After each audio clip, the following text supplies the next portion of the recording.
যেহেতু কাজটা আমি করি নাই, সে জানতো যে আমি কখন হাদির কাছে যে বাংলাদেশের পুলিশ প্রশাসনকে বলবো যে আপনারা।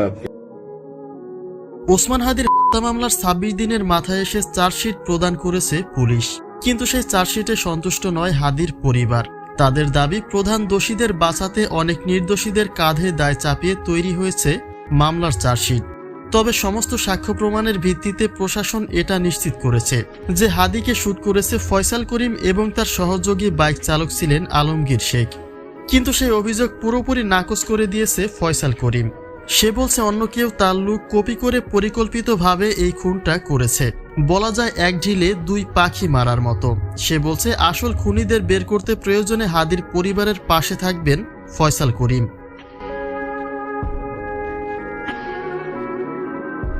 হাদি হত্যার রহস্য উদ্ঘাটনের জোর দাবি রয়েছে সমগ্র দেশবাসীর, এবং সেই দাবি মেনে অতি দ্রুত আসামিদের গ্রেপ্তার সহ এই হত্যার বিচার কার্য শেষ করার প্রতিশ্রুতি দেয় আইন শৃঙ্খলা বাহিনী, যার সূত্র ধরে মামলার ২৬ দিনের মাথায় এসে চার্জশিট প্রদান করেছে মামলার দায়িত্বে থাকা ডিবি পুলিশ।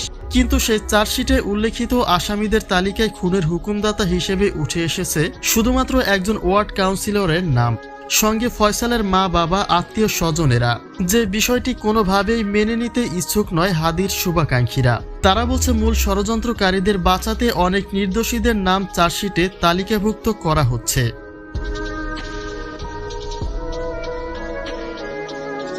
অন্যদিকে অভিযোগের তীর ফয়সাল করিমের দিকে থাকলেও এই ষড়যন্ত্রে বড় কোনো চক্রের হাত রয়েছে বলে মনে করেন হাদির পরিবার। তদন্তকারীরাও এটা বলছে যে রাজনৈতিক ইস্যুকে কেন্দ্র করে হত্যার শিকার হয়েছেন ওসমান হাদি। তবে ধোঁয়াশা রয়েছে কারা এই ষড়যন্ত্রের ছক কষেছিল। পুলিশ যে তথ্য দিয়েছে তার সঙ্গে একমত পোষণ করতে পারছে না বিশ্লেষকরা, কেননা শুধুমাত্র একজন ওয়ার্ড কাউন্সিলরের পক্ষে এত সাহস জোগানো সম্ভব নয় হাদির মতো নেতাকে খুন করার।